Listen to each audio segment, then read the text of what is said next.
സ്മൃതിജി, താങ്കൾക്കറിയാമല്ലോ ഈ പെൺകുട്ടിയെ എങ്ങനെ രാഹുൽ മാങ്കൂട്ടത്തിൽ കല്യാണം കഴിക്കും. ഓൾറെഡി മറ്റൊരാളുമായി വിവാഹം ചെയ്ത ആ വിവാഹം മറച്ചുവെച്ച് രാഹുൽ മാങ്കൂട്ടത്തിനോട് ബന്ധം സ്ഥാപിച്ച ഈ പെൺകുട്ടിയെ രാഹുൽ മാങ്കൂട്ടത്തിന് എങ്ങനെയാണ് വിവാഹം കഴിക്കാൻ സാധിക്കുക? 2024 ഞാൻ പറയുന്ന ഓരോ വാക്കുകൾക്ക് ഉത്തരവാദിത്തം ഏറ്റെടുത്തുകൊണ്ടാണ് പോകുന്നത്. ഞാൻ പറയുന്നതിൽ ഒരു വസ്തുത തെറ്റിയാൽ പോലീസ് എന്നെയും അറസ്റ്റ് ചെയ്യണം. 2024 ഓഗസ്റ്റിന് ഓൾറെഡി മറ്റൊരു പുരുഷനുമായി കല്യാണം കഴിച്ച ഈ പെൺകുട്ടി 2025 മാർച്ച് ആകുമ്പോഴേക്കും രാഹുൽ മാങ്കൂട്ടത്തിൽ, അല്ലെങ്കിൽ ആ സമയത്ത് അതിന് കുറച്ചു മുമ്പേ ബന്ധമുണ്ട്, ഇവരുമായി ബന്ധം സ്ഥാപിച്ചപ്പോൾ ഈ പെൺകുട്ടിയുടെ ഭാഗത്ത് നിന്ന് തെറ്റൊന്നുണ്ടെന്ന് നിങ്ങൾക്ക് ആർക്കും തോന്നാത്ത എന്താ പയ്യന് രാഹുൽ ഈശ്വർ രണ്ടുപേരുടെ വ്യക്തിപരമായ ബന്ധത്തെ കുറിച്ചല്ല നമ്മൾ സംസാരിക്കുന്നത്.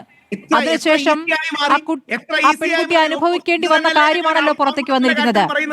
നോക്കൂ, അവരുടെ വ്യക്തിപരമായ ഡീറ്റെയിൽസിലേക്ക് പോകരുത് രാഹുൽ ഈശ്വർ, അത് പോകരുത്. നമ്മുടെ ചർച്ചയിൽ അത് പോയി കൂടാ. അവരുടെ വ്യക്തിപരമായ ഡീറ്റെയിൽസിലേക്ക് പോകണ്ട. രാഹുലും പരാതിക്കാരിയും മതി. ഞാൻ എല്ലാ ബഹുമാനത്തോടെയും ചോദിച്ചോട്ടെ, ഇത്രയും നാള് രാഹുൽ മാങ്കൂട്ടത്തിലെ വ്യക്തിപരമായി വലിച്ചു കീറിയപ്പോ ഇല്ലാത്തൊരു അവധാനത പെട്ടെന്ന് സ്മൃതി മാഡത്തിന്റെ സ്വരത്തിന് വന്നത് കണ്ടോ? അല്ല രാഹുൽ ഈശ്വർ, നമ്മൾ കേട്ട കാര്യങ്ങളിലല്ലേ നമ്മൾ ചർച്ച നടത്തുന്നത്? രാഹുൽ ഈശ്വർ, നമ്മൾ കേട്ട കാര്യങ്ങളിലല്ലേ ചർച്ച നടത്തുന്നത്? അറിയിക്കണ്ടല്ലേ രാഹുൽ? രാഹുൽ ഒച്ച വെക്കാതിരിക്കൂ. രാഹുൽ കേൾക്കൂ. നമ്മൾ പുറത്തേക്ക് വന്ന ശബ്ദരേഖകളിലാണ് ചർച്ച നടത്തുന്നത്. രാഹുൽ, ആ ശബ്ദരേഖകളിൽ അങ്ങേക്ക് സമയമാണ്. അല്ല, അങ്ങ് ഞാൻ ഇടപെട്ടത് വേറൊന്നും കൊണ്ടല്ല. ഇല്ല, ഇടപെട്ടത് വേറൊന്നും കൊണ്ടല്ല. ആ പെൺകുട്ടിയുടെ മറ്റു കാര്യങ്ങളോട് വെളിപ്പെടുത്തരുത്. മറ്റു കാര്യങ്ങൾ വെളിപ്പെടുത്തരുത്. ആണ്, ഉറപ്പായിട്ടും. അത് നമ്മുടെ വിഷയമല്ല. അത് നമ്മുടെ വിഷയമല്ല. രാഹുൽ ആ ബന്ധത്തിൽ തുടരുമ്പോഴും അതൊരു വിഷയമായിരുന്നില്ല. രാഹുൽ ഈശ്വർ രാഹുൽ മാങ്കൂട്ടത്തിൽ ആ പെൺകുട്ടിയുമായി നടത്തിയ ശബ്ദ സംഭാഷണമാണ് നമ്മൾ കേട്ടത്. അതിലൊന്നും തന്നെ ഈ വിഷയം കടന്നു വന്നിട്ടില്ല. അവർക്കിടയിലെ ബന്ധം, ആ ബന്ധത്തിൽ അയാൾ കാണിച്ച ചതിയാണ് ശബ്ദരേഖയായി പുറത്തേക്ക് വന്നിരിക്കുന്നത്. അത് അയാൾ നിഷേധിക്കാത്ത കാലത്തോളം രാഹുൽ ഈശ്വരത്തിനാണ് ഇത്രത്തോളം ബഹളം വെക്കുന്നത്. അയാൾ നിഷേധിച്ചോ? അതെന്റെ ശബ്ദമല്ലെന്ന് നിഷേധിച്ചോ? ആ പെൺകുട്ടിയുമായി ബന്ധമില്ല എന്ന് നിഷേധിച്ചോ? നിയമപരമായി നേരിടുമെന്നല്ലേ പറഞ്ഞുള്ളൂ. എനിക്ക് 10 സെക്കൻഡ് തരാമോ? പറയാം, അങ്ങേക്ക് പറയാം. 10 കൂടുതൽ സമയം ഓൾറെഡി മറ്റൊരാളുമായി മാരീഡ് ആണ് ആ പെൺകുട്ടി. ഓൾറെഡി മറ്റൊരാളുമായി മാരീഡ് ആണ്. ഈ വസ്തുത നിങ്ങൾ എത്ര കാലം മറച്ചു വെക്കും? എനിക്കിത് അറിയാന്നില്ല. ഇത്രയും കാലം ഞാൻ പറഞ്ഞോ? എന്തുകൊണ്ടാ പറയാത്തത്? ആ പെൺകുട്ടിയുടെ പ്രിവസി രക്ഷിക്കണമെന്ന് വെച്ചാ രാഹുൽ മാങ്കൂട്ടത്തിൽ ഇത് പറഞ്ഞാ പോരെ? എന്തുകൊണ്ടാ പറയാത്തത്? ആ പയ്യന്റെ മാന്യതയാണ്, ആ ചെറുപ്പക്കാരന്റെ മാന്യതയാണ്.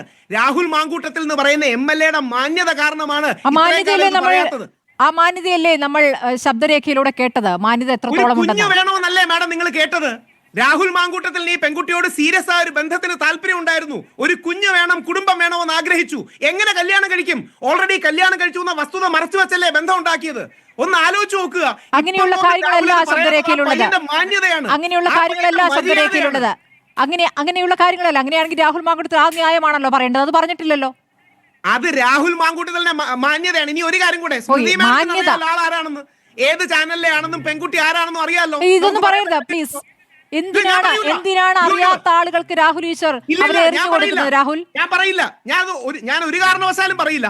അത് ഒരു വാദത്തിന് ജയിക്കാൻ അങ്ങനെ ഒരു പെൺകുട്ടിയുടെ പ്രിവസിയെ ഞാൻ ഒരു കാരണവശാലും ബലികഴിക്കില്ല. 100% ആ പെൺകുട്ടി ആരാന്ന് എനിക്ക് ഇപ്പോഴല്ല, ഒരുപാട് കാലമായിട്ട് അറിയാം. പറയില്ല. എന്തുകൊണ്ടാണെന്ന് പറഞ്ഞാൽ ആ മാന്യത ഞാൻ കാത്തു സൂക്ഷിക്കും. എന്നേക്കാൾ മാന്യത കാത്തു സൂക്ഷിക്കുന്ന ആളാണ് രാഹുൽ മാങ്കൂട്ടത്തിൽ. അതുകൊണ്ടാണ് ഇത്രയും പോലും പറയാത്തത്.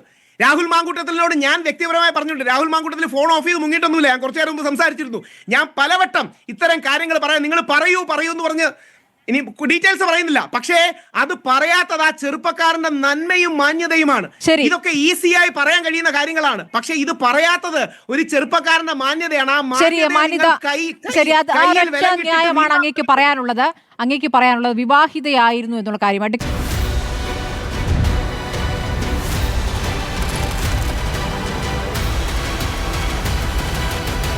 ഡിബേറ്റ് വിത്ത് സ്മൃതി പരുത്തിക്കാട്.